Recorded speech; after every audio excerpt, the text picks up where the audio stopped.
हम भी एक बार नीतीश कुमार के धोखे में आ गए थे। हो गए नीतीश कुमार का माया इतना घनीभूत होकर के किसी व्यक्ति पर चढ़ जाता है कि वो मैंने ललन सिंह की बात में मैं तवज्जो नहीं देता हूं। और दल बदलने और दल को विलय करने के माहिर खिलाड़ी उपेंद्र कुशवाहा हैं। ये वही उपेंद्र कुशवाहा हैं जब खुद को 2020 में मुख्यमंत्री का उम्मीदवार भी बनाया था और पूरे बिहार में घूम घूम कर छाती पीट कर ये कह रहे थे कि आप हमें वोट दीजिए, बिहार को हम बदल देंगे।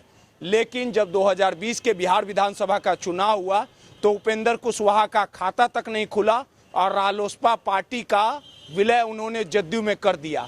और लगातार ये सपना संजोए हुए थे कि आने वाले समय में जदयू की ओर से उन्हें मुख्यमंत्री का उम्मीदवार बनाया जाएगा। लेकिन जैसे ही खुले मन से बिहार के मुख्यमंत्री नीतीश कुमार ने ये घोषणा की कि 2025 में तेजस्वी यादव के नेतृत्व में चुनाव लड़ा जाएगा, उसके बाद उपेंद्र कुशवाहा ने नीतीश कुमार के खिलाफ बगावती सुर अपना लिए और लगातार हिस्सेदारी की मांग के बाद अपना दल बना लिया। हमारे साथ बात करने के लिए पूर्व एमपी अरुण कुमार जी हैं, उपेंद्र कुशवाहा के पुराने साथी हैं।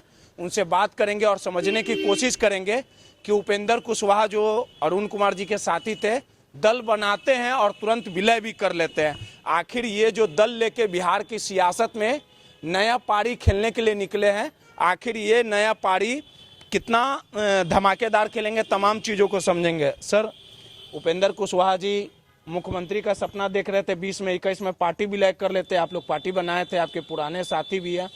फिर हिस्सेदारी मांग रहे थे नीतीश कुमार के पास, 21 में गुणगान कर रहे थे कि हम यही पटिया में जिएंगे, यहीं मरेंगे, यहीं सब कुछ समाप्त हो जाएगा। नया पार्टी बनाए, नई पारी खेल रहे हैं, आपके साथ रहे हैं, लंबा खेल पाएंगे कि आउट हो जाएंगे? देखिए, उपेंद्र कुशवाहा जमात की राजनीति करते हैं और जिस जमात को लेकर के वो चल रहे थे, धोखा खा गए। नीतीश कुमार जी उनको जो प्रवाह था उसमें बाधक बनने का काम किया। हम भी एक बार नीतीश कुमार के धोखे में आ गए थे। तो उपेंद्र कुशवाहा ने सत्ता से बगावत की है, सत्ता के लिए बगावत नहीं की है।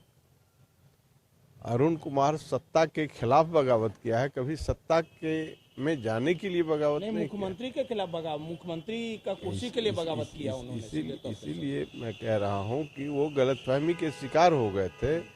उन्होंने लॉकुस का समीकरण बताया, अपना 72 वर्ष का उम्र बताया और बताया कि हमारा वारिस नहीं है, आप ही हमारे वारिस हैं।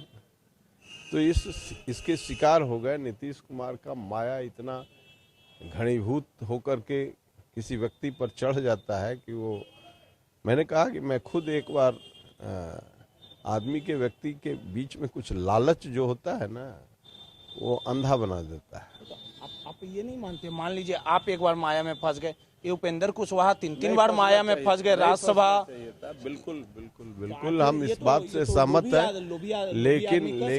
लेकिन भगवान उनको सही समय पर सद्बुद्धि दिया है, जमात को बचा लिया। नहीं तो इनकी जो संपूर्ण संघर्ष यात्रा रही है, या सत्ता का या विपक्ष का, उसमें जमात लेकर के चलते हैं, छोटी या बड़ी जमात है, और उससे नीतीश कुमार से वो चंगुल से निकल गए हैं। तो निश्चित तौर से ये राज्य के हित में होगा। तो अरुण कुमार जी, आपको नहीं लगता है कि उपेंद्र कुशवाहा जी एनडीए का हिस्सा बनने जा रहे हैं और जिस प्रकार से नजदीकियां बढ़ रही है उसको लेके आप इस तरह का बयान दे रहे हैं? क्योंकि एक आदमी है, बिहार का लंबा राजनीति अनुभव रहा है, जब जब वो कुछ लाभ के लिए कुछ लगता है कि हाँ हमको यहाँ से फायदा होगा, चले जाते हैं, फिर आ जाते हैं, फिर उनको मुख्यमंत्री नहीं बनाया गया, इसी कारण बीजेपी में चले गए, फिर तो लाभ ही के लिए। कहाँ उनका बुद्धि खुला है? सत्ता में जो चीजें जो राजनीति में है, वो सत्ता तक जाना चाहता है, और सत्ता में जब जाएगा तो लोकतंत्र में वही इंस्ट्रूमेंट है जिससे जमात को, राज्य को, जिनके प्रति हमारी प्रतिबद्धता है, इनको हम उनका हक दिला पाएंगे। इसलिए ये कोई गलत बात नहीं है। उन्होंने निर्णय लिया है और उचित समय पर निर्णय लिया है, और आज एनडीए के पार्ट हो रहे हैं, इसलिए मैं नहीं कह रहा हूँ।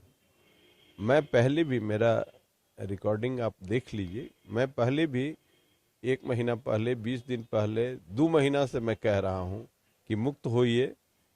वो लॉकुस का जो खेल खेला गया आपके साथ, मुख्यमंत्री के बारिश जो बन रहे थे, वो गलत है। हजम बात हो पाएगा? वो भी मुख्यमंत्री आए हैं एनडीए में, सोच रहे हैं कि हम यहाँ अब आए हैं, चेहरा तो बीजेपी के पास नहीं, उधर चिराग पासवान आप लोग के भी नेता हैं, लगातार सबसे फ्रंट पे चल रहे हैं, और उपेंद्र कुशवाहा भी आ गए हैं, उधर जीतन राम मांझी भी आने वाले हैं, कयास लगाया जा रहा है वो भी अपना बेटा को सीएम बना सकते हैं। तो भाई उम्मीदवार चिराग पासवान उम्मीदवार तो कई होते हैं, जमात और जनता जिसको चाहती है वही मुख्यमंत्री बनता है। ललन सिंह बोले हैं 2025 में हम कोई बात नहीं बोला है जदयू, तो फिर वो फेर लिया है। अच्छा, ललन सिंह की बात में मैं तवज्जो नहीं देता हूं, और वो जो बात बोलते हैं कहीं का नैरेटिव होता है, फिर कुछ दूसरी बात बोलेंगे तो फिर दूसरी बात बोल देंगे, इसलिए वो जो बोले हैं तो ठीक है। उपेंद्र कुशवाहा से कोई खटास नहीं है? हमको कभी उपेंद्र कुशवाहा से कभी खटास नहीं रहा, अलग अलग रास्ते हो गए। ये जरूर मैं उन दिनों भी कह रहा था कि ये जमात को चलने दीजिए, किस लोगों के बहकावे में आकर के उन्होंने ऐसा किया था। समय पर सद्बुद्धि आई, मैं शुभकामना देता हूं कि इस रास्ते पर ही मजबूती से, अरे दिल से बात होती है काली, अति से बात। 2025 में आप किसके साथ हैं? चिराग जी के साथ कि उपेंद्र? चिराग जी के साथ। अगर बीजेपी बोल दिया नहीं उपेंद्र कुशवाहा बढ़िया है तो अब जब सामूहिक निर्णय होगा तो दूसरी बात, लेकिन मुझे आज के डेट में चिराग फिटेस्ट कैंडिडेट दिखते हैं। देखिए, सीधे तौर पे लगातार उपेंद्र कुशवाहा ने जो अपना दल बनाया और 2025 में जो नई पारी खेलेंगे, और 2025 में ही साफ हो जाएगा कि आखिर बिहार का मुख्यमंत्री का चेहरा एनडीए का कौन होगा। लेकिन इतना तो जरूर तय है कि उपेंद्र कुशवाहा को समय रहते कहीं ना कहीं बुद्धि आई। ये अरुण कुमार का मानना, अब देखने वाली बात होगी कि 2025 में कौन किसे परास्त करता है, या नीतीश कुमार लगातार 2025 में भी बिहार के मुख्यमंत्री बनेंगे, तेजस्वी यादव बनेंगे। ये तमाम चीजें आने वाले समय में देखने को मिलेगा। रोहित, नटराज, पटना।